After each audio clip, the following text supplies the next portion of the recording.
Hello, everyone. Thank you so much for coming. And thank you so much to Alex and Nick. Let me introduce Nick first. So Nick is a senior SDE at Amazon, right? Nick is an applied scientist, senior applied scientist. Yeah, I'm the... Nick, you're a senior applied scientist, and you are a senior SDE. Okay. And they are here today to tell us about AutoGluon, which is an open source ML framework that can train all multimodal data, like table, images. Is that correct? Yep, text. Text, Yep. images, and tables. Yep, Yeah. all at once. All at once. So thank you so much to the presenter for letting us know about your work, and for all the people coming that are interested in this talk. We will have questions at the end. We'll have 15 minutes for questions. I will let you guys know when those 15 minutes come. I'll be sitting here. And thank you so much. Okay. She will let us know too. Thank you so much. Let's start. All right, let's do it. All right, so hello everyone. Super happy to be here today. So I'm Nick Erickson. I'm here with my good friend and coworker, Erickson Shirkov. And we develop AutoGluon. So, today we're going to talk to you about how you can leverage AutoGluon to solve complex problems in machine learning with potentially multimodal data all at once in just one line of code, and get a state-of-the-art solution too. So let's get started. So yeah, we have a brief kind of template for how this is going to go. It's probably not actually going to go like that. We'll see. Yeah, we do have some hands-on notebooks. Again, I mentioned. I don't know if we're going to have a dedicated time for that section since it's a fairly short talk, but we'll see. I'd say let's just dive into it. So ML in a nutshell. So with machine learning, I like to think of it in very simple terms. You bring your data, you train models, you make predictions. This is generally the flow of most machine learning, right? And so the question is, how can we simplify this process as much as possible? So I think when we come to the topic of automated machine learning, we need to think about what it means to revolutionize the way in which people use machine learning in practice. How do we make it simpler? How do we make it better? And so I think that there's 7 steps needed to really have the community embrace automated machine learning. The first is that it has to be easy to use and widely accessible. For example, just by a simple pip install, you have it running, or it runs on Colab, or even without Python at all, such as on your browser. It needs to have strong performance. You need to not be able to be sacrificing your potential by using the tool, right? It's not like, oh, it's easy, but I get worse accuracy. No, it should be, it's easy and you get better accuracy than if you had used something else, right? It's something that should empower you. It should have fast inference speed. It shouldn't be a tool that you use and then you have to drop when you have to productionize it because it's too slow, right? This thing needs to be fast in all dimensions. It needs to be stable and reliable. It needs to be able to scale up to large production workloads. It needs to be able to not fail in edge cases, right? It needs to be robust. It needs to be customizable. If you have a custom scenario, such as you need a custom evaluation metric, you have a model that works really well for your data set, and you want to incorporate it in, it should be able to support all of those things. It should be interpretable in the sense that you should be able to have ways in which to understand how your data is being leveraged by the system, and also what you can do to improve the result of the system by basically adjusting your data.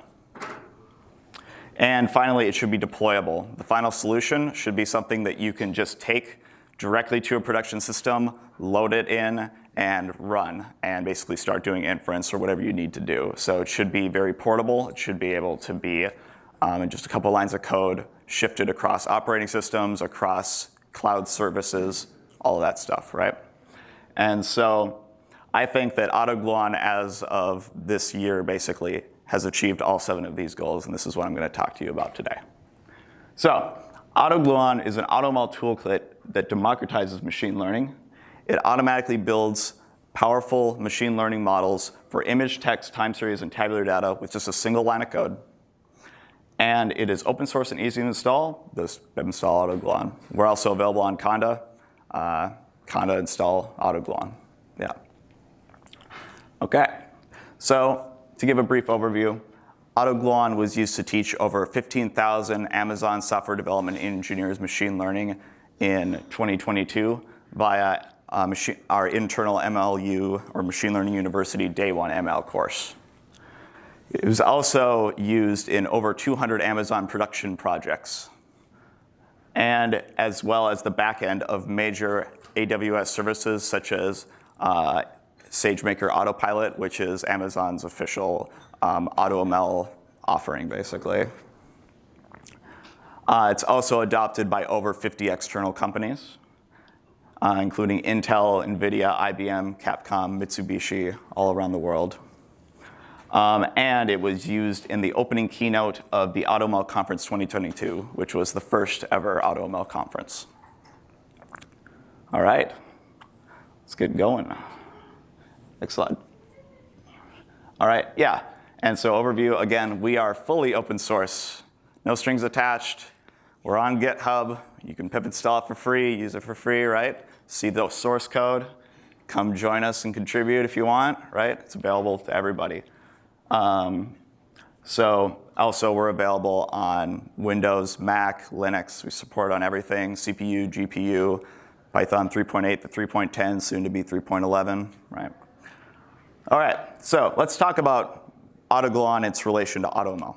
So in prior work, so basically, thinking like 2020 and stuff like that, AutoML was generally thought of as model plus hyperparameter selection, or the cache problem. So basically, given that you have a model that you want to optimize, right, to get a better score, you have hyperparameters for that model, you want to kind of tweak the levers of the hyperparameters to find something that performs better than the defaults, right? And that was kind of the goal of AutoML, was figure out what's like the best way to tweak the levers and what should those levers be set as, right?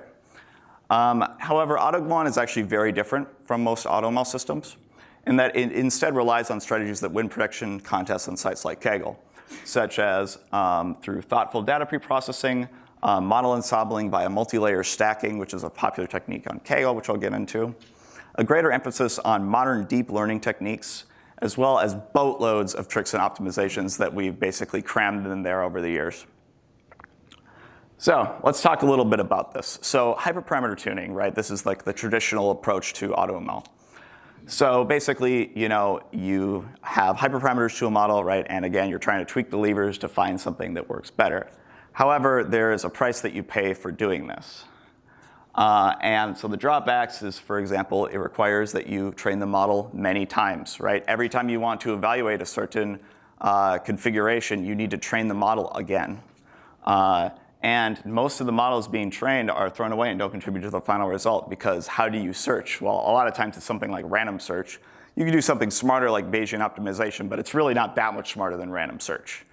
And the more hyperparameter tuning you do, the more you're overfit on your validation data, which is a very severe problem that's kind of underappreciated in most literature.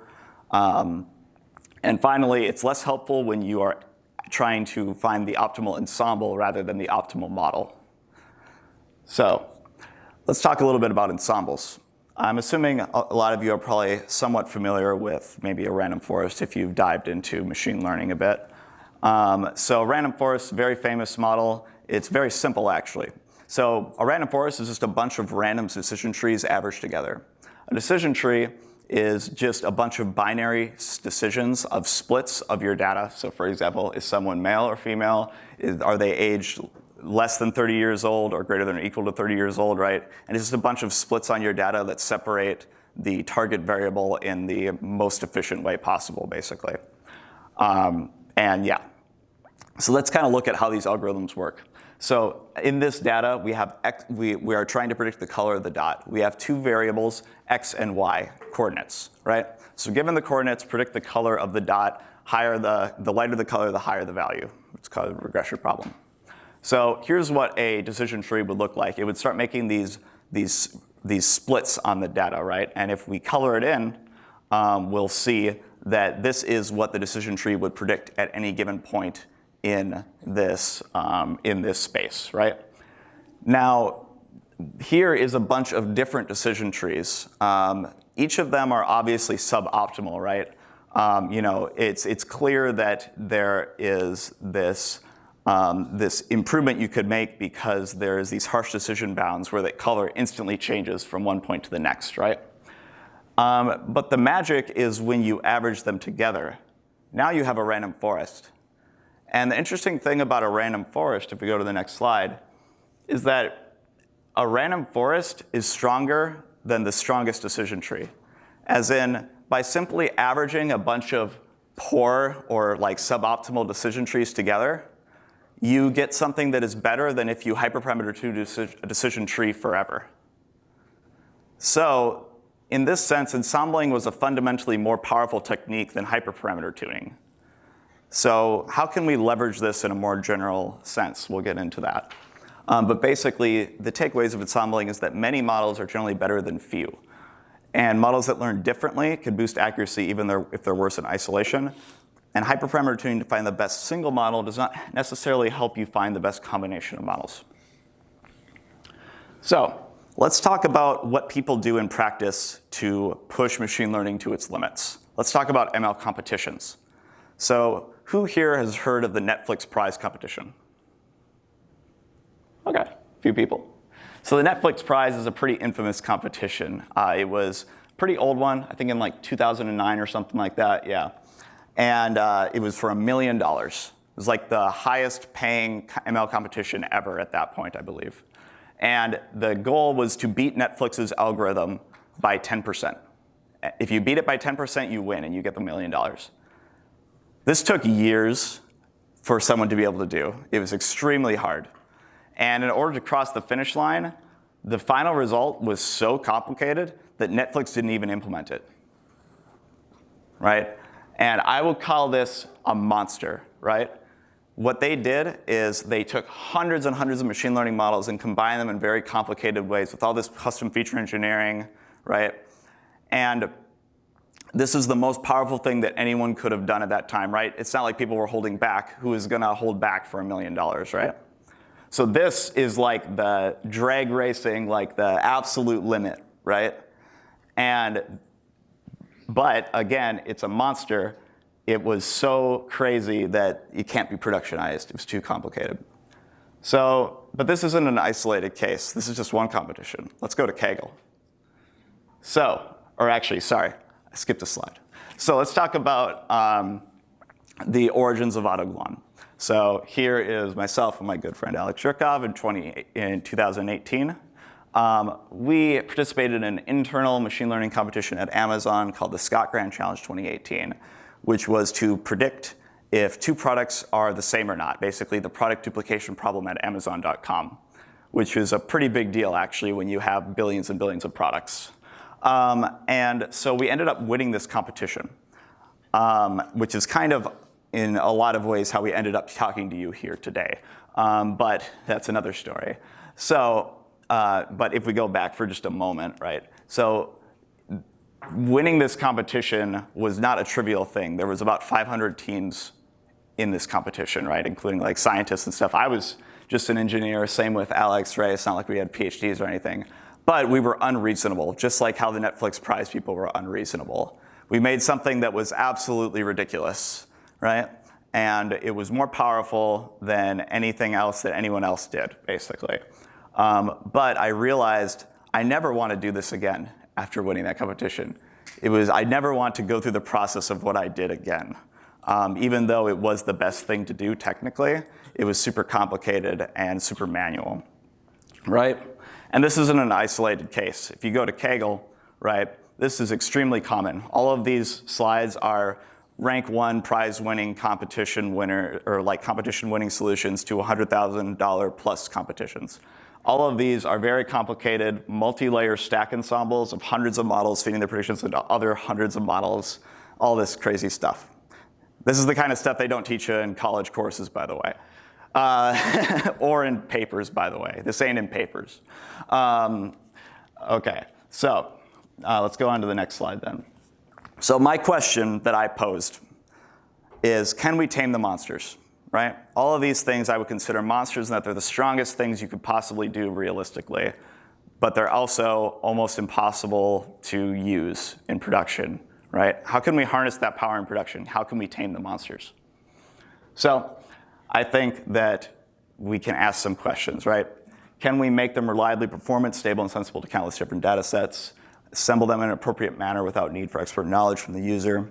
Train them in a reasonable amount of time on a wide variety of hardware, enable flexibility to satisfy user constraints, and hide complexity behind an elegant API. You might realize this is basically me restating those 7 big goals, in a sense, right? AutoGluon strives to achieve these goals. AutoGluon strives to tame the monsters. Okay. So, to obtain the upcoming results that I'm going to show you, AutoGluon did not hyperparameter tune. AutoGluon used the same hyperparameters for every data set and every problem. In fact, we use the near default hyperparameters for all of our models. And we train using the same 3 lines of code for every problem. From AutoGluon.tabular, import tabular predictor. Predictor equals tabular predictor, specify the label column that you want to predict. Call .fit, specify the training data. It could be the path to the training data CSV file, or it could be the pandas data frame. Specify your presets if you want, for example, best quality. And specify your time limit. Do you want it in 10 minutes, an hour, going home for the night, 8 hours, right? Have a weekend, 72 hours, right? However long you want. AutoGluon does its magic. You come back after that amount of time, it's ready, right? And it's just going to do its stuff for all the time you give it.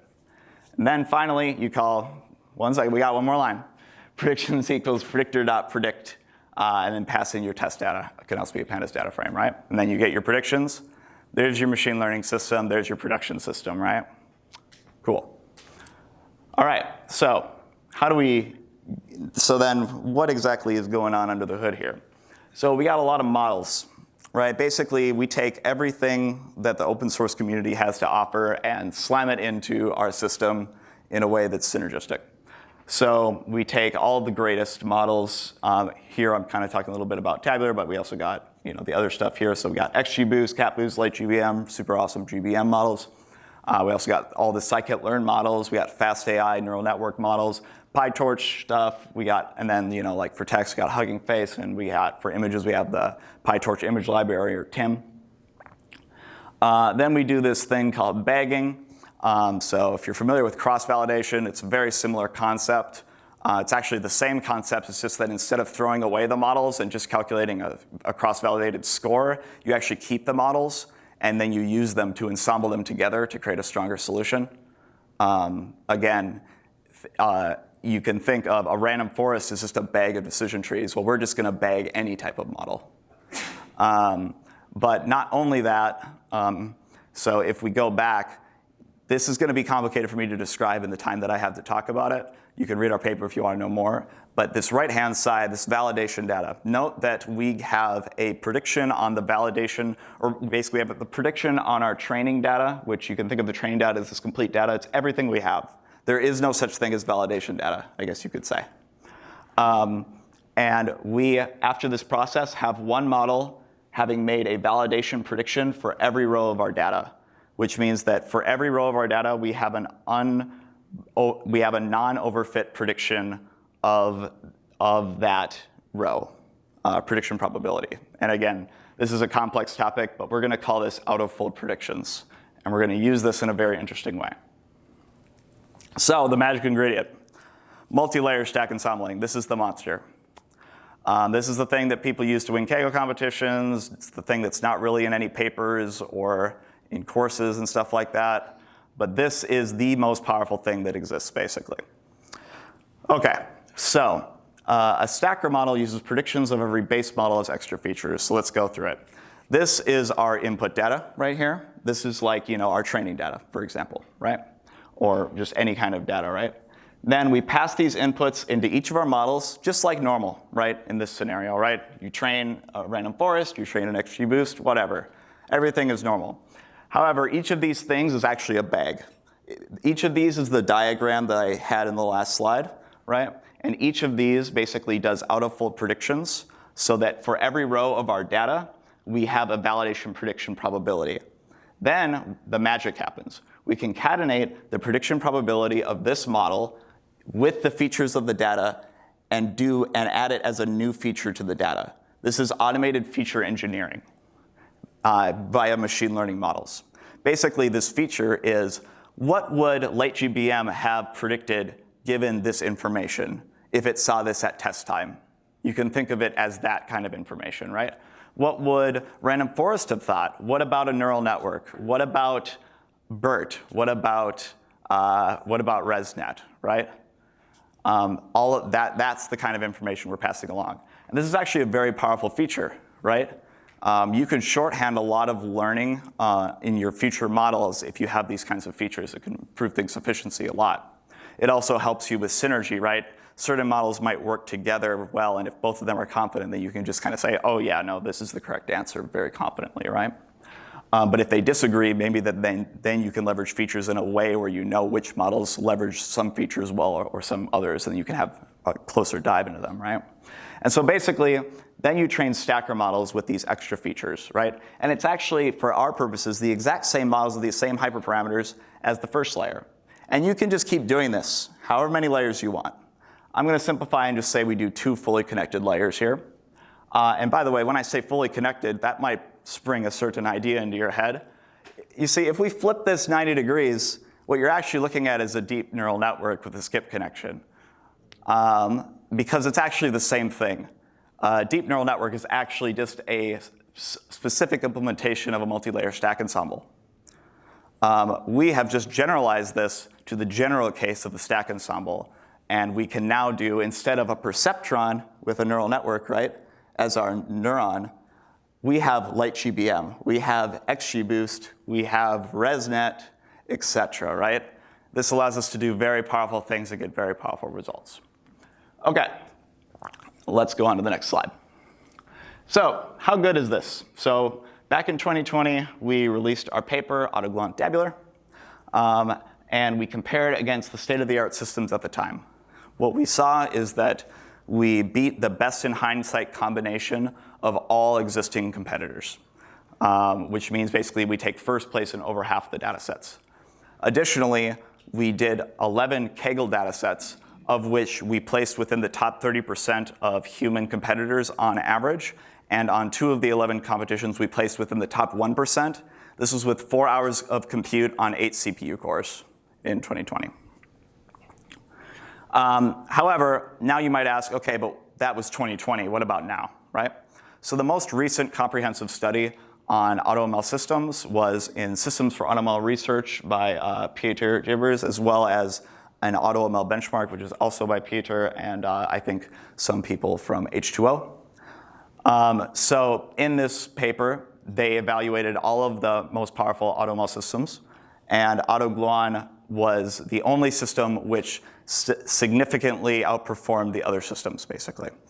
Also, AutoGluon is the only one that goes to the lengths of doing multi-layer stack ensembling and all that stuff, too. So, let's go on to the next slide. Additionally, this is the scaled performance. So -1 is the performance of a random forest. 0 is the performance of the best system in a given data set, and this is averaged across 104 data sets.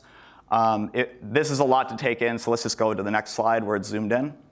So here is, for example, multi-class classification. So AutoGluon is to the left there, right? And again, this is scaled performance, right? So -1 means you're at the performance of a random forest.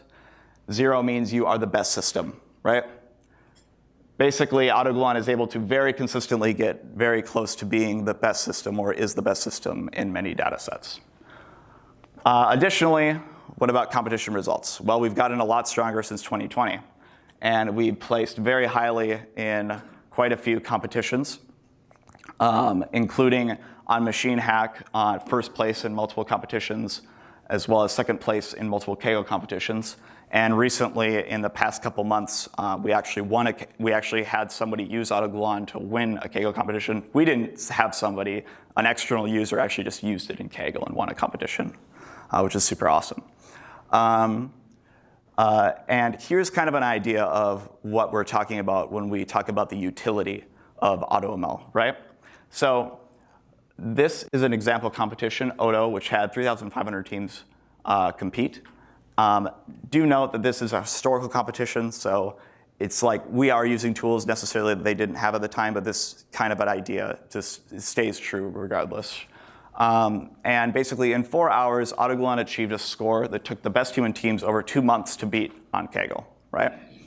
And when you think about an industry use case, you're not going to have 1,000 Kaggle competition teams with Kaggle grandmasters and whatever sharing notebooks with each other and then getting some crazy, insane solution that's super strong, right? You're going to have like, I don't know, a team of 3 data scientists working on it for like a week or 2, and then they need to work on the next task, and they need to make sure that whatever it is simple enough that when they hand it over to another team that they're not going to constantly ask them questions till the end of time, right? So this is like a really hard baseline that we're talking about here, right? It's like almost an unrealistic one, right? But even then, again, it took the best team over 2 months to beat the solution. And the solution placed rank 14 on the private leaderboard, which is Kaggle Gold, which is also one of the prerequisites to become a Kaggle Grandmaster. Also, in terms of stability and robustness, so on that AutoML benchmark paper by Pieter Gibbers, AutoGluon had a success rate of 99.86% when it came to running successfully on the data sets. So they had 2,080 data sets, and we had 3 failures among the 2,080 data sets. All 3 of them were memory errors. The systems they used had 32 gigabytes of memory. Likely, if it would have had more memory, we would have also succeeded on those ones. And so here is a chart from their paper. Again, this is kind of complicated to talk about, so, but basically, this is like a Pareto frontier of inference speed versus results strength. Y-axis is result strength. Basically, the higher up in the y-axis, the better. And you can see that we are in like the top right of every chart, which means basically we're slow in inference relative to other systems, but we have the best performance, right? And so we looked at this, and we were really happy that we had very strong performance, right? And that was showing through all these things. But also, we were like, I bet we can do better in this inference thing, right? So we worked on this. So there's a lot going on here. First of all, I would like to bring you through the journey of how AutoML systems are improving over time. 2020 right there, that was our original paper, right? This dot, this is like AutoGluon best quality. And you can see as we go through different versions of AutoGluon, we improve in both axes, right? We get faster, as well as we get stronger in result quality. So we go from 0.1 to 0.3.1, all the way to 0.6 right there, right? Each time, better, faster. And then you can see with 0.6, we have all these other dots here. And this is just by tweaking one parameter in AutoGluon, infer limit. So infer limit is a way for you to force the end inference speed of the model to be at least this fast, basically. You can think of it that way, right? So you could say, given batch sizes of 10,000 inference rows, I want you to be able to predict at 3,000 rows per second. That's the kind of thing that you can specify with infer limit. And then internally, when AutoGluon is training, it will restrict how it trains in a way that guarantees the final result will satisfy that criteria, right? And so then by doing this, right, by tweaking just one thing, you're able to span the Pareto frontier of solutions in terms of inference speed and accuracy. And also, if you are a fan of XGBoost, for example, this is what XGBoost is in this kind of precision. And this is strong hyperparameter setting XGBoost.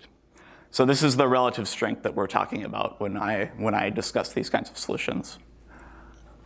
And the other thing, if we go back just for a moment, you might see that top right dot, 0.7 prototype.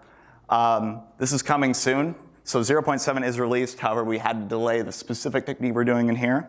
We just had a paper accepted at ICML called XTab, which is a pre-trained tabular transformer model that gets state-of-the-art results. And this is basically us ensembling, having that model included in our ensemble, which is going to be available soon, probably within a month. So Again, we're working to push the state of the art further and further. Okay, so we also have a cheat sheet, right? This is available on our website. So basically, if you check auto.gluon.ai, that's our website. Also, you'll just find it on GitHub. This cheat sheet basically gives you everything you need to know, right? It walks you through installation, through calling those 3 lines of code. It describes to you some of the arguments that you could do, and so on. Also, our website has full API documentation. We have like 50 plus tutorials on all the different stuff. Yeah. Let me just do a quick time check here to see if we have time for a demo. If I really rush it, we might. Now let's talk about that whole multimodal thing, right? I've been talking about tabular, but we can do a hell of a lot more than tabular. So imagine, you want to predict if a Kickstarter gets funding or not, right? Well, you have a lot of information here, right? You have the images potentially that the Kickstarter has. You have the full text description of the Kickstarter. You have tabular information, like how much is the Kickstarter trying to raise, how much time is left, right? All this stuff, right? So let's go on to the next slide. Yeah, and so then this is what this could look like from a tabular point of view, right? Where you just put the text into a pandas data frame, right? Images can also be a column where you could just, the column can just be either the byte array of the image, or it can be the path to the image where you can load it then. So let's go on to the next. Another one, for example, predicting if a pet gets adopted or not, so pet adoption. So for example, given the page, so if we go to the next page, given the image of the animal and given a bunch of tabular information about it, plus perhaps the text description of the animal on the adoption site, this will predict, you can then predict how likely it is for this animal to be adopted. The way that this can be used is that then they can, the animal shelter can use this algorithm to determine which animals' pages need to be improved so that they get a better chance of being adopted, right? Okay, and then what about from Amazon's perspective, right? Well, we have Amazon.com. This is definitely multimodal data, right? Going all the way back to that product duplication thing, right? How do we determine if this image of this product is the same as the product listed here, right? This is one example, but there are a bunch. And again, you have text, numerical, categorical data, like crazy. Let's move on to the next one. Yeah, and again, this is what it would look like, this is the pet finder one, yeah. So, and so what does this look like? Again, for multimodal, it's the same deal. From AutoGluon.multimodal, import multimodal predictor, and it's the exact same API, same exact thing. And if you want to do it with tabular as well, tabular supports multimodal. Basically, this is like the ensemble variant. This is the single model variant, this top one, and then this is the ensemble variant here, where you just call hyperparameters equals multimodal. And then this will, do some magic. And I'll talk about that in a moment. Let's go on to the next slide. Yeah, so first, let's talk about model fusion. So deep neural networks have this nice property where you can actually fuse their neurons together, basically, when you're doing your fine-tuning. There's different techniques, like early fusion, late fusion, but basically you're able to make them kind of learn synergistically, which is kind of a form of ensembling that's specific to deep learning. Let's go on to the next. And so how good is this out of the box? Well, these lines of code got second place out of 2,380 teams on a $100,000 competition on Kaggle out of the box. Which is pretty good. Let's go to the next. So this one gets top 20 or 20th place or top 1%. This is, again, that pet finder problem that we just talked about. But that's not ensembling, right? That's just one neural network that basically we did fusion on for the different modalities. What if we did this whole stack ensembling thing, right, with this? So how do we combine them? So one is traditional feature extractions. For example, you could generate embeddings and then feed them into the models. That's kind of what I think most people typically do. You could also do a weighted ensemble, which is another simple-ish way to do it. And then, of course, you can do our fancy multi-layer stack ensemble stuff. And the idea there is that because the inputs, it doesn't matter what the inputs are that you train the models are, so long as they're working on the same problem with a target prediction. You can have a multimodal neural network as a base model within a bunch of tabular models and then stack it with tabular models. So it's completely compatible and it works. And basically we find that the stack ensemble outperforms the weighted ensemble, and both of them outperform embeddings significantly. So if you ever are working on a problem that's multimodal and you're like, oh, let's use embeddings, maybe first think, hey, maybe we should ensemble it instead. It actually gets very strong results. Or try out AutoGluon. OK. And now what if we, again, ensemble them together and do our stacking thing? Well, we get rank 1 in competitions just out of the box on competitions with over 1,000 teams. Let's do one more and rank 1 again in a different competition. So this is now we're into very, very strong territory. So foundation models are getting bigger, as you know. I think you might have heard of something called GPT-4 maybe recently. Yeah, and so how do we deal with these bigger and bigger models? Well, so we have some techniques like parameter-efficient fine-tuning and model distillation built into AutoGluon. So you can bring basically any model to the table in AutoGluon. We can handle it for the most part, to an extent. But basically, with parameter-efficient fine-tuning, we can handle very large models in the 30 billion plus range, I think, on just a single GPU. Might be wrong on the exact number there, but we can handle really big stuff. Yeah, and also with this parameter-efficient fine-tuning, we are #1 on the Raft leaderboard, which is a popular leaderboard for basically few-shot learning tasks. So basically, if you only have small amounts of data, we are currently the state-of-the-art solution for few-shot learning in deep learning. And you can check out all that stuff. I believe we have a paper on that coming. Yeah, feel free to check it out. I think we also have a tutorial on our website specifically on this, so you can check it out. We are still rank 1 as of this date as well. OK, next slide. OK, so the next section is AutoGluon.eda. I'm just going to do a quick time check. So I managed to get through things pretty quick. So actually, what I'd like to do, OK, let's do EDA, and then we can do hands-on demo. And then we can do Q&A. How does that sound, Alex? Sounds good. All right, hand it over to Alex. Maybe 5 minutes of questions before we continue? Yeah, let's do 5 minutes of questions. I'm curious to know that you said the bagging. So what's the difference between bagging and accuracy in that case? Say that again? Bagging and accuracy. So accuracy is an evaluation metric. Bagging is not an evaluation metric. Bagging is a way to combine models together to enhance accuracy. Yeah. And what happens if the data is imbalanced, if data is not balanced? Right, so primarily we're talking about IID things. However, generalized strong IID solutions generally work well in imbalanced scenarios too. So we don't do explicit imbalance handling outside of doing stratified splitting of the data. So stratified splitting ensures that imbalance is proportionally aligned with every split of the data, basically. However, it doesn't necessarily fix inherent imbalance in terms of being able to train better. But some of our models inherently, like inner models inherently, do handle imbalance as part of their logic, right? Like LightGBM, for example, right? And this is something that probably we'll work on more in future. But yeah, it's just kind of the hope is that the ensemble works well in both balanced and imbalanced scenarios at the same time. So do you recommend to balance the trained data?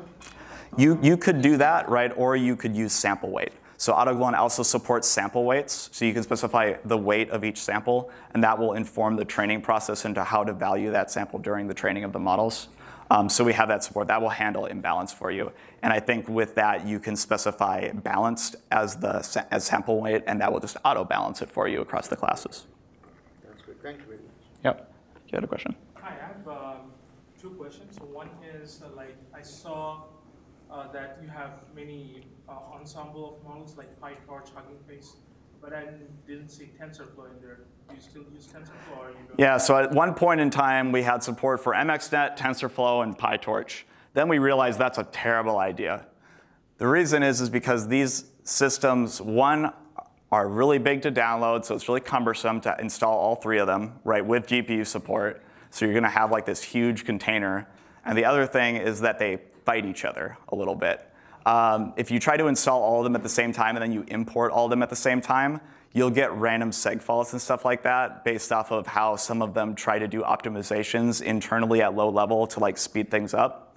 And it's just not a fun time to deal with it. So generally, we've just kind of converted to only using PyTorch as just a simplification of our design. But if you do have a TensorFlow model you like, we have full custom model support, and it's fully generic. So you can add your TensorFlow model if you want. And also, like, let's say I have a custom PyTorch module, like not a neural network, but some sort of a parameter-based optimization. And then I have specific hyperparameters. So how does that is being handled? Like I download the model and then call some AutoGluon wrapper or something? Like how does that? Right, so in order to add a custom model, I would recommend just going to the custom model tutorial, and I think it'll make a lot of sense. Basically, once you add a model into AutoGluon's API logic, which is just a thin wrapper around your model, basically, then it's fully compatible with the multi-layer stacking. It's fully compatible with any HPO we do, right? And you can fully specify any hyperparameters. It's just a thin wrapper around, and basically you can pass any information you need to the model still through the arguments of AutoGluon. And one last question is that you said that ensemble stacking is better than embedding like word to vec or something. So you think combining a bunch of transformer models would like do a better, like have you experimented with some sort of own custom GPT that had like a more powerful results? So we have not really gone into the realm of pre-training a custom like clip or something like that to do that, but we do use clip, for example, right? So whatever is like the best open source model, we just pull that off of Hugging Face or Tim or whatever, right? And then we just fuse all of them together and just fine tune it and get really good results. Yeah. And yes, you can ensemble things like swing transformer and Electra for text. And those going to be two different modalities handling different kinds of data. Yep. Okay, I'll give one more question. Yeah, sorry. Thank you for that presentation. It was amazing. My question is regarding customizability. You mentioned that that's one of the design goals of the tool. In your experience, is it worth customizing the model? Do you stand to gain much, a certain particular model, or? Right. So what I would say is that I don't claim to speak for the industry domain expert on their particular problem, right? If they think that something is going to help them, then I'm not going to argue, right? And I'd rather just give them the ability to do so if they want. In my experience, for the generalized problem, it's going to be hard to beat what AutoGluon has out of the box unless you like really, really, really, really know what you're doing, right? Is kind of how I see it. So like, for example, in Machine Learning University, which teaches, like software development engineers machine learning internally at Amazon, they have a competition, right? And it's like a Kaggle competition basically internally, right? AutoGluon generally places first out of like 2,000 students, right? Just out of the box, right? No matter what they do. So it's like, you could try, but you better know kind of what you're doing if you expect to consistently be able to improve it, right? Because otherwise, if it was something that consistently improved it, we probably already would have added it, Yeah. I would add another thing. When the model finished training, it's not the final point. Once you deploy it in production, there's a cost of supporting this model in production. And if data scientists who worked on the model and put effort, moved on to different job or a different project, who is going to be supporting it? So this question is where AutoML plugs into industry setting where engineers can support these models because there's not much code to maintain. And also, you're getting, as the time goes, the framework gets an update. So in many cases, you have to just upgrade the version, retrain the model, and you might just get boost because we just use the most recent models. Mm-hmm. All right, I think that's going to be the last question we're going to have for this section. We're going to go through EDA, then we'll see if we have time for some hands-on notebook stuff. Again, I'd recommend doing the pip install AutoGluon thing in your notebook if you haven't already, just to be ready for that if we have time for it. But Alex, feel free to kick it off. Thank you, Nick. So I'm Alex, and in this section, we're going to touch on another aspect of data science, which is called exploratory data analysis. and how AutoGluon tools can help with this. So model training is not a static process. It is an iterative process. Like in 1962, John Turkey described the new field he called data analysis. And he tried to apply scientific methods to analyze structured and unstructured data. Many statisticians say that it's not real field. There's no new things. It's just the statistics. But he was pretty persistent. So in 1977, he wrote a book called Exploratory Analysis.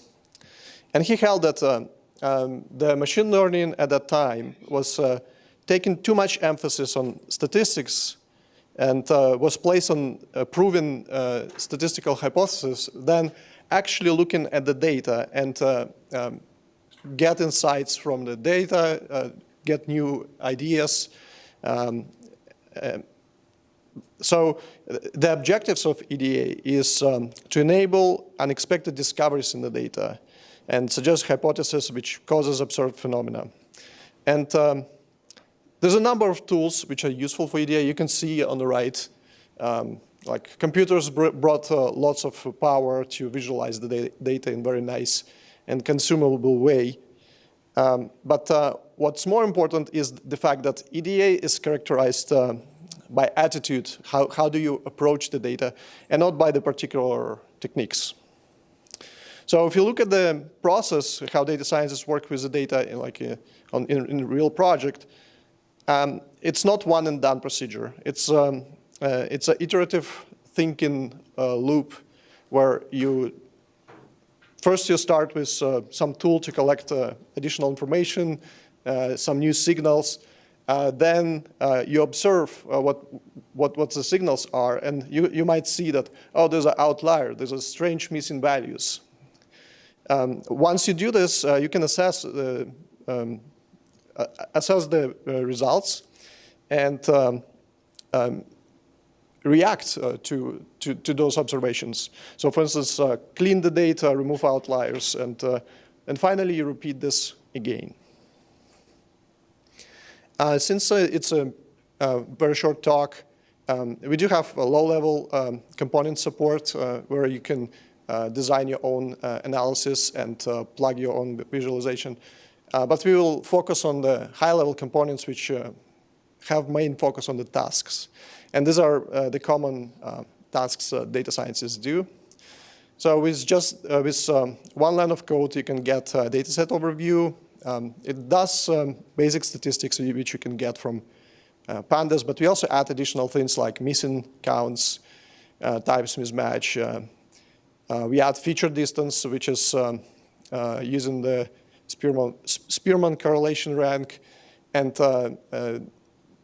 one of the things you can do with features which are too close, you can consider dropping them or merging.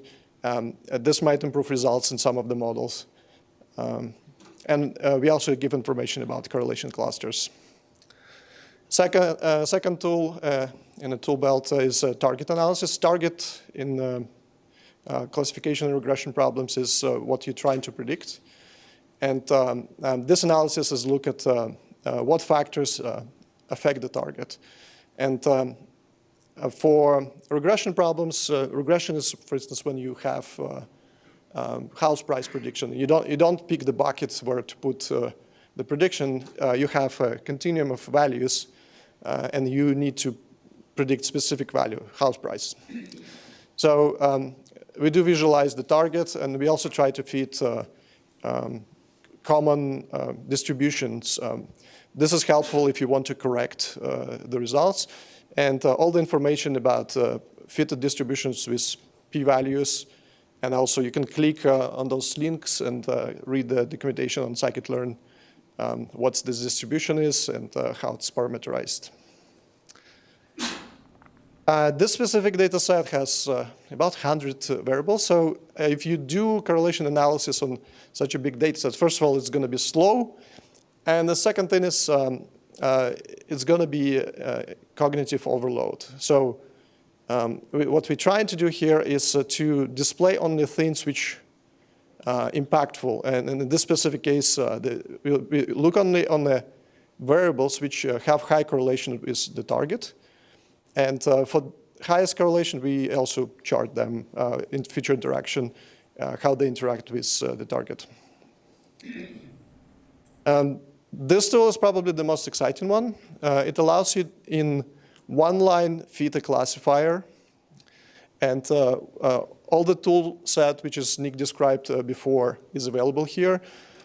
Because we're focusing on iterative exploration of the data, we picked, I think it's like GBM out of the box, which is picked because it's a fast tool and you get pretty good results. But you can add as many models as you can. And what it does, it samples the data. You have to think about it.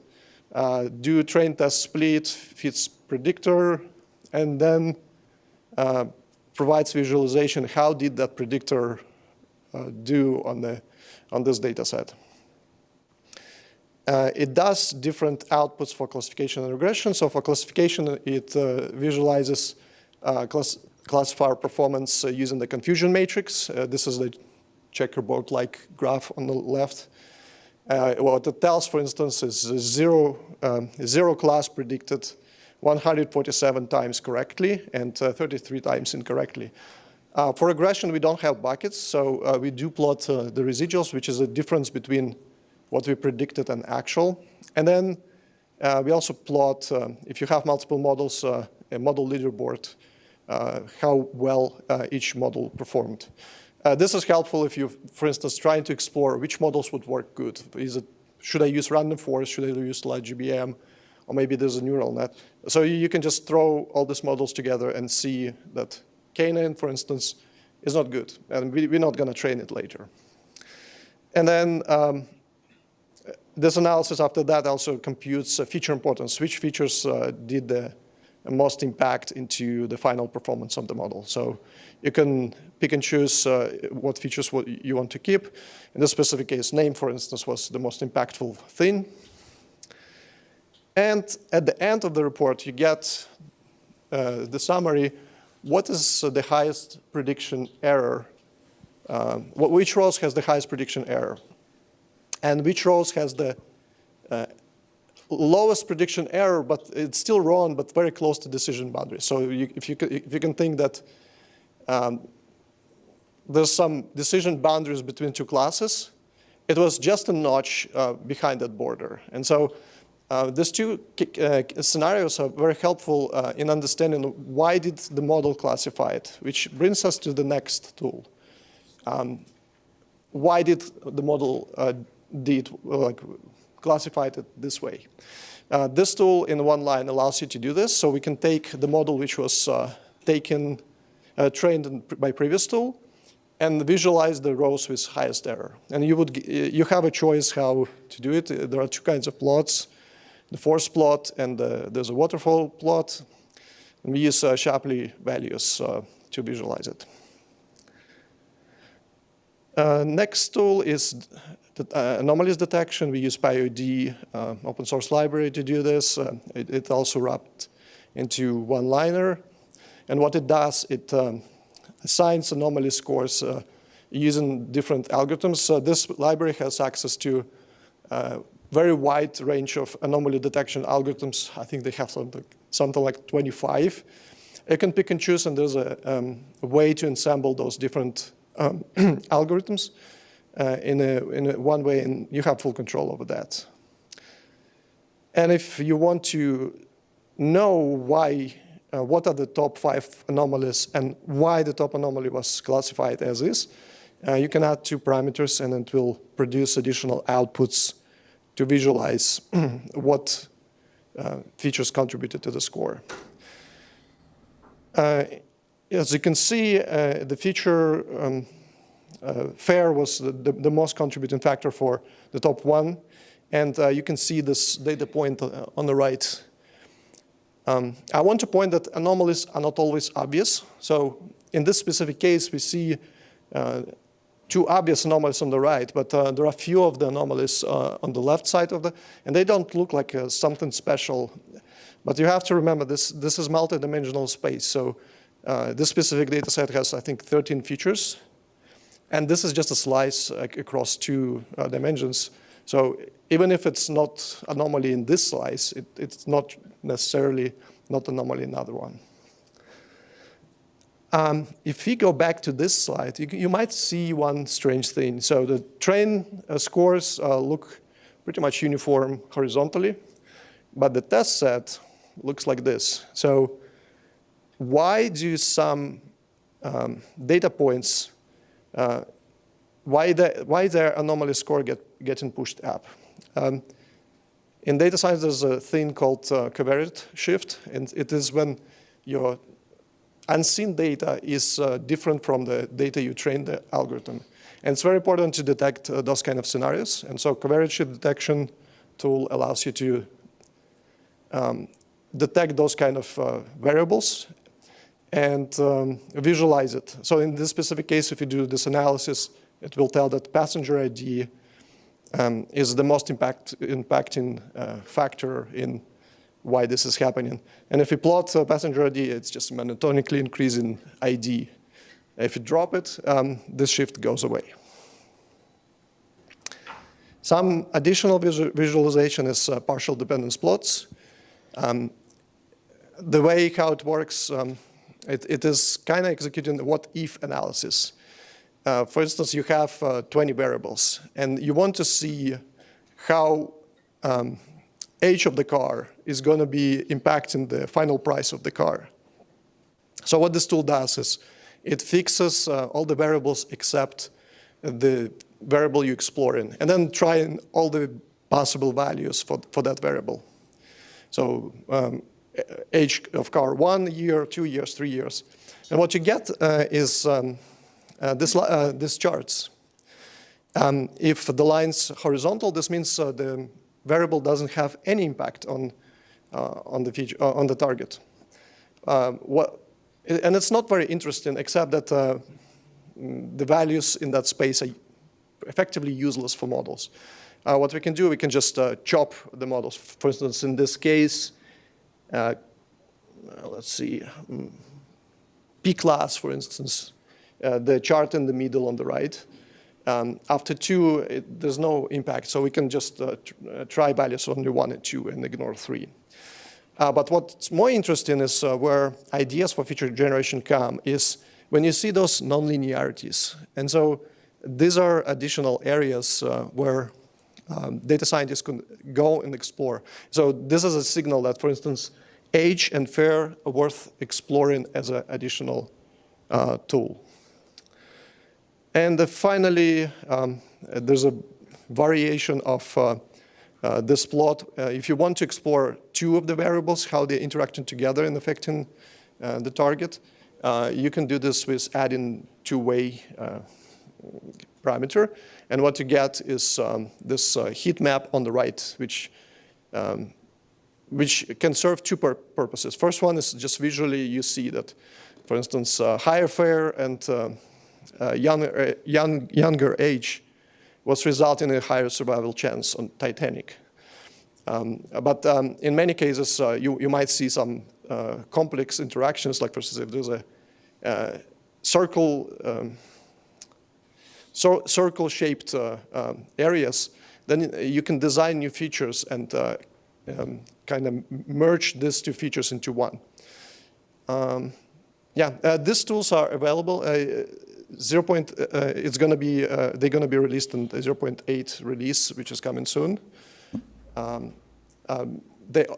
We do have notebooks. The notebooks attached to the workshop. This is it. We are open source project. Everything is on GitHub. Anyone can send contribution or comment.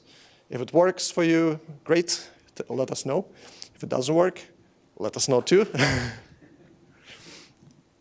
Nick, you wanted to run some live demos? Yeah. So first, thanks so much, Alex, for presenting the EDA section. And I will say, like a lot of these tools kind of sound more kind of like human in the loop style, right? Where kind of you would look into the data and then you would kind of tinker with things. And something we're looking into is how do we kind of take the analysis of EDA and then automatically make decisions based off of it is like a future thing that we're working on as well. So let's talk about this. So I think we do have time for a short hands-on demo. So again, if you want to do this, you can go to the workshop website, the AutoGluon website. I don't think the link to the notebooks is on this slide. It's on the website. Okay, sure. So yeah, if you do go to the workshop website, basically you'll find the link. It's github.com/AutoGluon, and then if you just go to github.com/AutoGluon, and then you just scroll through the projects, you should find PyData 2023. And then if you click there, you should be able to find Notebook. And basically, you can run through that. And actually, let's see what happens if I exit presentation mode and see if everything explodes in this fragile setup or not. I'm going to assume that it probably will, but we can dream. Oh, hey, it kind of works. It works weirdly. Okay, and in the meantime, I can actually just start going through it too. So basically, this is the website, right? Or this is the PyData, right? And so, this website right here also, So you can take a look at this after the talk too, if you want to run the notebooks on your own time. But basically, if you just click, scroll down here, so hands-on notebooks. And so you can all notebooks can be found in notebooks. So click that. And so basically, with any of these, right, we have a open in Google Colab or SageMaker Studio Lab. I'd recommend Google Colab if you want to do it live right now, just because it's quicker to set up. And so we could start with the tabular quick start, right? So here we are in Colab, right? And then you just uncomment this one line here, right? The pip install thing. And again, this is why I told you to run it. I didn't follow my own advice, of course. And so now I need to wait for it to install. But, right, you can run through this. And basically, this will show you, hey, here's these 3 lines of code and how it trains this, multi-layer stack ensemble, super easy. You have functionality like leaderboard that shows you all the performance of all the different models, including their validation, test scores, prediction times, training times. And you have tons of customization. You can also go to the AutoGluon website. Here's our website, right? It's just auto.gluon.ai. Here you are. And this gives you full example code as well as installation instructions. So pip install AutoGluon, but we also have an installation page where we support Linux, Mac, Windows, pip, Conda, source install, CPU, GPU, all of it, right? And we also work on M1 and M2 Mac, so ARM machines if you got those. And then we have a bunch of tutorials, right? So tabular, we got quick start, multi-label prediction, custom metrics, custom models, deployment optimizations. We also have multimodal, as we said, right, with tons of different things. And one thing we didn't actually talk about is we have time series. So if you're doing time series forecasting, stuff like that, we also have state-of-the-art AutoML functionality for time series. We actually have a paper. It's not finished being reviewed yet, but basically it's currently in review at a conference, and we'll probably be sharing that shortly, where we demonstrate pretty strong results. And then that whole thing about the end-to-end lifecycle for productionization, we have AutoGluon.cloud. This allows you, in 3 lines of code, instead of training on your laptop, spin up an EC2 instance, for example, and train on EC2 or train on SageMaker, right, in the cloud, using whatever kind of machine you want. And also what we're adding very soon is distributed training support. So for example, in 3 lines of code, spin up a cluster of 20 machines that each have 128 CPU cores and just go nuts, basically, right? And we're seeing pretty good scaling properties with there, because a lot of the things we do in AutoGluon are embarrassingly parallel, like that bagging logic where we have train 8 models of the same type, right, on different sets of the data. Embarrassingly parallel. Turns out when you have 8 distributed machines, you're 8 times faster. So, all that stuff is coming up. Let me see if... And I want to add on the cloud, it's not a required part of the AutoGluon experience. Mm-hmm. You can run it locally, but for instance, if your machine does not have GPU, what you can do is ask AutoGluon cloud module to train and the model on GPU, and then bring it back to your machine, and then you can use it for inference fully offline. And you can mix and match any combination. You can train locally and deploy to SageMaker. Yep. So like with AutoGluon Cloud, right? It's 3 lines of code to like basically train on the cloud, and then 1 line of code to pull the artifact into local and then run it locally, right? So like you can train local, deploy to cloud, train on cloud, download to local and run on local, right? And this also allows you to take an artifact that you trained and deploy it to cloud super easy with an auto-scaling cluster of inference machines. So if you have like a big workload with lots of inference you need to do, right, you can scale that up with AutoGluon Cloud. Yeah, let's see if this is finished installing. Again, I think Colab can be a little bit slow because it has all this stuff installed, and then we need to like uninstall it because it's old versions and then reinstall. I think we're good. I think we're good. So yeah, and again, you can do this yourself too, but I'll just do it for demonstration here. So yeah, so here we go. So we imported AutoGluon, right? So now we're gonna train on this adult income classification data set, and we're just gonna subsample to 500 rows just to keep things quick, right? And so if we take a look at the data here, you know, it's traditional pandas data frame stuff, right? And notice how there's these columns that are not numbers. Now, a lot of ML models will not be happy with you if you pass in, you know, this kind of data, right? You want to convert everything to numbers or one hot encode or whatever. Don't worry about that with AutoGluon. AutoGluon's built like a tank. It'll handle anything. And that's kind of our goal, right? That's the whole thing of we succeed on 99.83% of data sets kind of a deal, right? Basically, this is raw data, right? This isn't some cleaned up data. This isn't some human manual. This is like raw data, random text, missing values, blah, blah, blah, right? We try to make it work, basically. And so, yeah, we specify the label comment because the class, cool. Save path, you can specify the save path, like where it saves the predictor, and oh, we're already training. All right, so here we go, we're training all these models. So basically, notice you didn't even need to say it was binary classification. We just auto-detect that by looking at the label column. You know, we tell you stuff like what's your Python version, AutoGluon version, what's your operating system, how many train rows, columns. We do all this feature pre-processing, so we'll like reduce the size of your data in terms of memory consumption by 10x by optimizing the data types and things like that. We'll generate features, we'll identify Boolean columns automatically.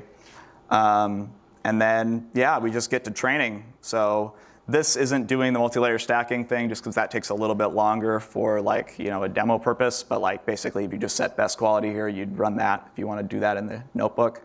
But yeah, we train all these different models, k-nearest neighbors like GBM, XGBoost, neural network, XTrees, blah, blah, blah. And then ensemble it all together. Here's your test data. Cool, that's your test data. All right, now predictor.predict. Here you go, cool. And then, yeah, here's your accuracy, balanced accuracy, MCCF1, right? Got all that. And if you want to see how good is each individual model, right, then we can just call predictor.leaderboard. Here you go.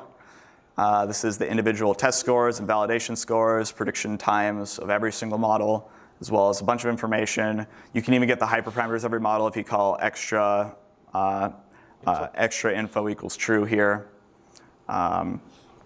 Yeah, and there's a whole bunch more. Again, I'm not going to get into it all, but there's like, you know, you can calculate feature importance by permutation shuffling. You can call fit extra if you want to fit extra models and then ensemble on top of it. You can get really fancy with it. But yeah, that's kind of what we got. We're probably not going to run multimodal because it would require GPUs. By the way, many models support GPUs, and so if you do have appliance, then it will work with it. Yep. Yeah, so we won't run the multimodal tutorial live here, but if you want to run it, again, you just need to select the GPU Colab notebook, and then it should run, right? But yeah, so feel free to run that on your own time. But with that said, let's put the remaining time to questions.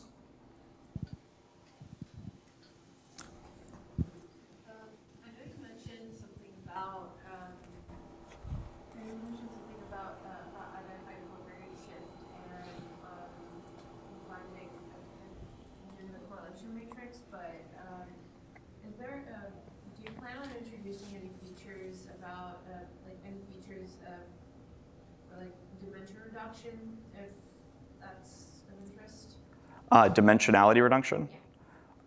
So in what respect would like the goal be there? Suggest which features can be let go. Oh yeah. So so if you call feature pruning dimensionality reduction, we do have that. So we actually have auto feature pruning. It's not enabled by default, but we will have it enabled by default soon. Basically, we saw improvement from it. It was an intern project, so we hadn't had time to like fully ensure everything. But basically, you just call, I think it's feature selection or feature pruning in your fit call. It's an argument, and just enable it. And basically, what this will do is it will automatically iterate through training models, and then using feature importance to detect the least important features, pruning them, and then just keep repeating that process until we don't see performance improvement. And so this is a way that you can do dimensionality reduction very effectively. It's actually borrowing off of a technique I used for that competition, the Scott Grant Challenge 2018, because in the catalog we actually have thousands of features, and like 99% or like 90% of them are like useless. So like this iterative feature pruning thing is super useful. Yeah, so that's available. Go ahead. Oh, okay. First, thank you very much for the presentation. I found that the way you are building these models in a hierarchical manner it's just a beautiful thing. So thank you so much for sharing this idea. That being said, I would be a bit worried, and it's related to her question. Not worried, but I wonder if, for example, let's say what I think would be the most common case, I train on a GPU on the cloud, and then I want to service my model on maybe on-site or also the cloud, let's say CPU with more limited resources because it's going to be running all the time, right? Mm-hmm. And scale. So is there a way in AutoGluon where I can, when I start the training, I kind of say, okay, I'm going to run this model, I'm going to service this model in this type of machine with this memory, with has CPU, and I expect a prediction in 100 milliseconds. Is that possible? Mm-hmm. Because I will be worried, like you train this machine and then you want to. Right. So what I would say is we do have the logic to specify I need to be able to make a prediction in 100 milliseconds or something like that. That's called the infer limit argument. However, the ability to say do not use the speed at which and like the memory of the machine that is training, but use this hypothetical machines as a limitation, we don't have yet, but we do plan to add that. So that is something we do intend to add by 1.0. So by the way, AutoGluon is currently at 0.7. We're planning to release 0.8 in early June. And then we're planning to release 1.0 by like end of November. And so 1.0 is going to have a whole bunch of stuff in it. And probably a lot of quality of life things for like industry use cases like that, right? And it's really not that hard to actually implement. Basically, the way that we do things in AutoGluon when we're training models, right? We keep track of the memory usage, right? And basically we cut off models if they take up too much memory, and we just have the memory be the memory of the machine. But if we just augment things to just pass along this value that the user specified, right, then we could get that working. I would add another comment. We do have containers built with AutoGluon for CPU and GPU variants for training and inference. You can actually limit how much resources available to AutoGluon through using containers. That's right, and additionally, like you can train on GPU and then infer on CPU as well. Yes. Yeah. Thank you so much. Yep. Any other questions? I have a question. So, to find out the precision recall or AUC score of each individual model, how do you do that? Like, is there? Yeah, so that's the leaderboard. So Alex, could you actually go back to the Colab notebook? It should be the first tab, and then just scroll down to the leaderboard call. Yeah, right there, right? So basically, each model is its own predictor, right? It's its own valid thing. Yeah. And so you can just pass the data through it, get the predictions, right, and then score it. I don't see the precision recall. You can call. So it's not here by default in this one. It's there. This is .evaluate predictions. However, you can get those there. So basically, if you do leaderboard call, you can call .leaderboard extra metrics equals, and then you just specify your list of metrics that you want as additional output columns there, and then it will score it on every model. I see. Yep. And one more question is that, like, if you wanted to do a custom layer, let's say you want to build a fully connected layer or something, you can do with AutoML library, or you have to call PyTorch and build all this? You can do it in AutoGluon. So I mean, if you're talking about stacking layer, Not or something here, just like as you do like torch.nn.linear and then you can do that. It's just that, well, so we aren't a framework that like is allowing you to like build a custom neural network from scratch using AutoGluon's API. This would be a custom model, right? Or it'd be a hyperparameter to a model where you're adjusting how it works based off of the hyperparameters. So for example, if you wanted to do that, this would be like you would create your own custom model, and then you would add it via AutoGluon's thin wrapper logic as a compatible model to AutoGluon, and then you'd train it alongside all the others. It would ensemble with all of them, right? Yeah. We do have tutorial on the website in advanced section for tabular, where it goes through how to add a custom model. You have to implement preprocess and I think feed, and that would be it. Yeah, and you can check our source code, right? Since we're open source, you can check how we implemented all of our individual models, right? Generally, it's not super complicated. Some of the ones we use very commonly are a bit more complicated because we've optimized them. But beyond that, it's a pretty thin wrapper around things that you just you have a model that works, and then you just kind of plop it in, and it should be compatible. Yeah. thanks so much. Yep. So the pre-process method, was that custom written? The pre-process example? So which example are we talking about? Higher up on the page. In what? Higher up on the page that was This? on the docs. This preprocessing? Oh, on the docs. Yeah, the custom model section. Oh, sorry, custom. Oh, in the custom models. So let's go to scroll down just a tiny bit. It's in implementing. So it's in the underscore preprocess. Yes, this would be something that you would write yourself, right? But this is just the custom model implementation, right? Preprocessing could be nothing. It could just be return the stuff, right? It's just if your model needs custom preprocessing of the data, right, in order to do what it needs to do. So for example, filling missing values or converting to one-hot encoding or anything like that, right? Then you have the ability to do it via just this underscore preprocess. You just plop all that logic into there, right? This is model-specific preprocessing. There's a pipeline to preprocess incoming data, which is like global for the whole run. But each model requires a little bit different inputs. For instance, linear models would need you to one-hot encode categorical variables, while decision trees do not need that. And so this kind of differences would be encoded in this area. Yep. And again, most users probably won't need to make custom models, right? The whole point is you just use AutoML out of the box. It should work well. This is more if you have a special scenario or you just kind of want to see if you can push things further, right? Or if you want to contribute a model to AutoGluon that you think is awesome and then you want to open a PR of your custom model implementation.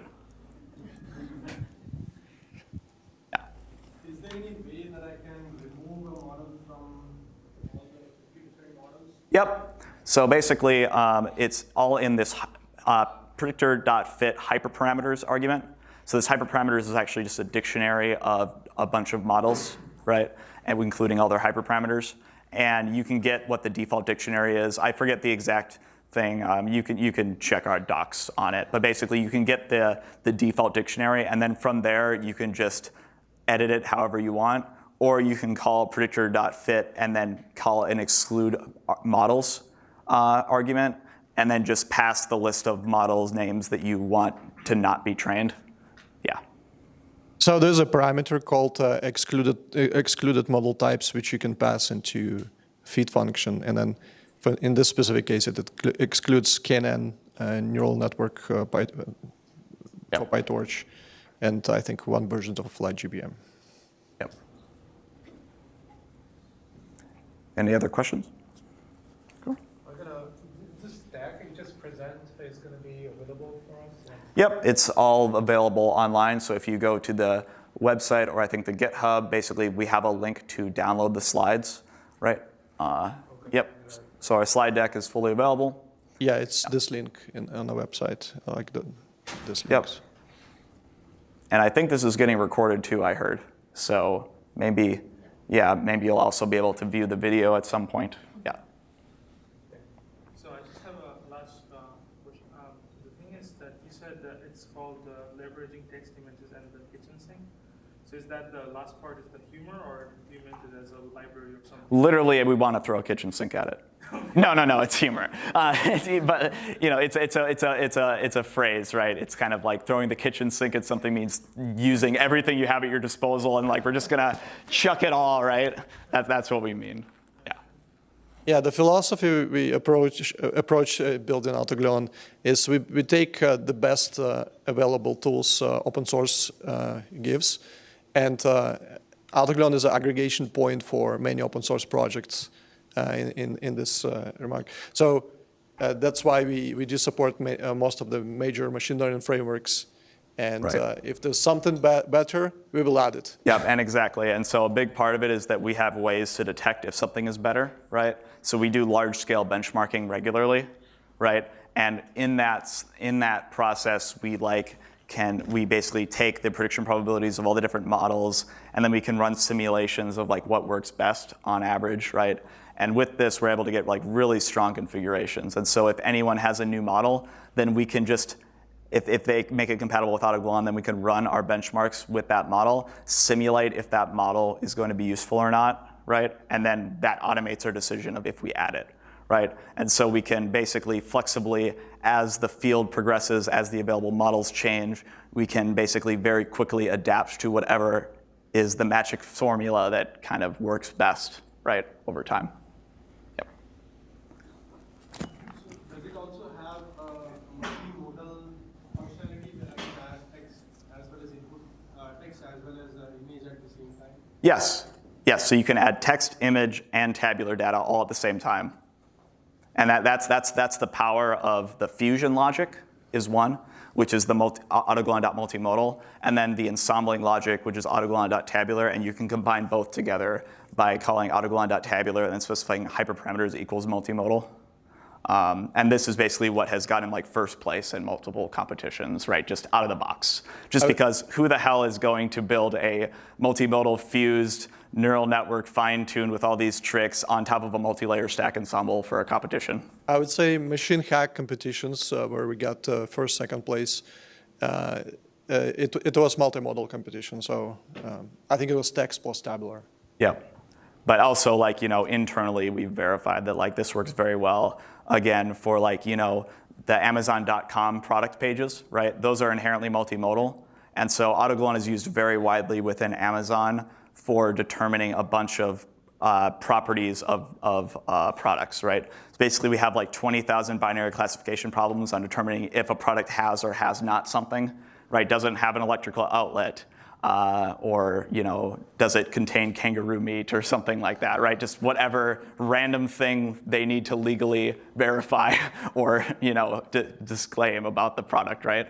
And so there's like 20,000 of these problems. Are they gonna have a specialized solution for every single one? It's not realistic, right?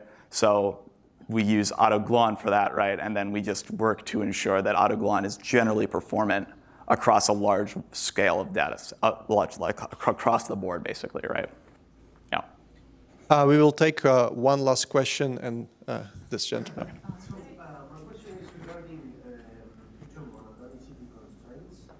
Do you have anything to provide, like for example, you know, you're trying to build a demand curve and you want your demand curve to be decreasing monotonic to price?